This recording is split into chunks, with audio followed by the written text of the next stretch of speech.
Welcome to the first episode of Creating a Universe, where we'll be discussing the various elements that go into creating a believable and immersive world for your story. Today, we'll be talking about possibly the most important aspect of any story, the characters.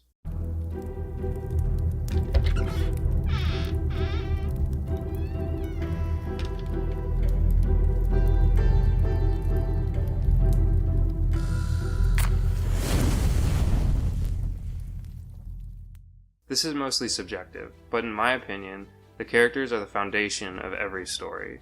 A brief reason as to why I hold this opinion is within my own book. The entire book started out as a fight scene that I was trying to choreograph between two knights. That was all the context that there ever was. I decided that I wanted to know the backstory for their fight. Why were they fighting? Who even were they? And so I took it upon myself to find those answers. I wanted to know how they got from wherever they started to fighting to the death wherever they were. So I started from the beginning.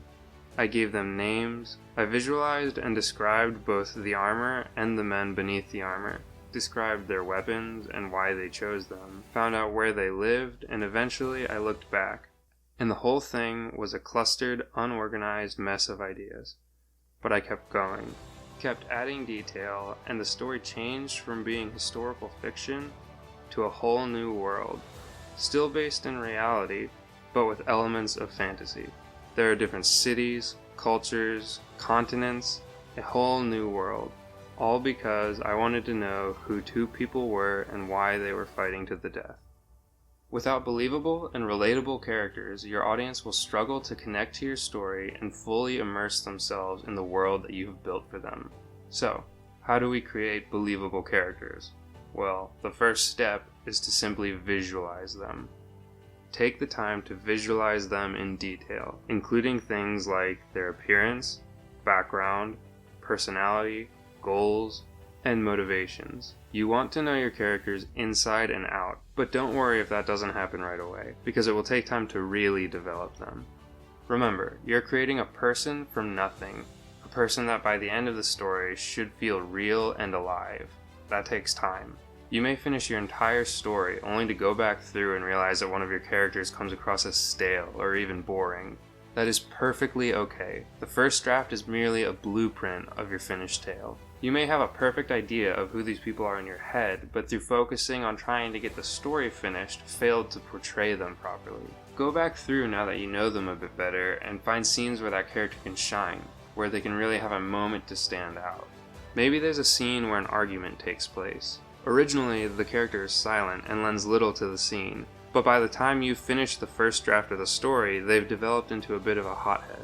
So with that context, now it would make more sense if they interrupted the argument and a fight breaks out. Maybe afterwards they're scolded by somebody for having a bad temper, or they're praised by onlookers for not sitting there and doing nothing. Now that scene and that character have more depth that can be included throughout any scene that they're present in.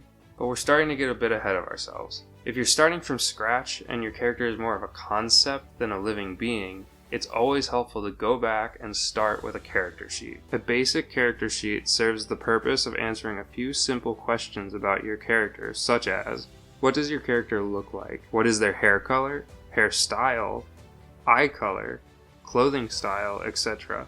Where did they come from? What is their race, cultural background, gender, species even? What are their likes and dislikes? For example, are they the kind of person that stops at every opportunity to get a good meal?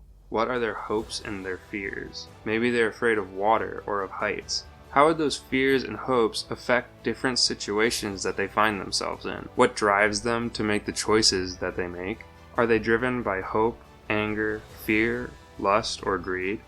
Without these things, a character will generally be considered as poorly written. Again, for context, my wife is a professional book editor with well over 100 novels from up-and-coming authors and some even established authors under her belt. Too often have I seen stories that she has worked on with amazing, fleshed-out worlds and concepts accompanied by terribly written, weak characters with forced goals, no ambition, and terrible attitudes, oftentimes with no motivation to do the things that they're doing other than the author said so.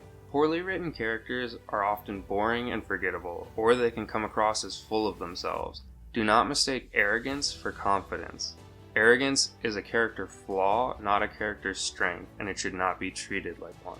Poorly written characters can also appear as someone who is good at everything with little to no prior experience. They never face any consequences for their actions, they're never proven wrong, and they do everything perfectly the first try. This is generally referred to as a Mary Sue.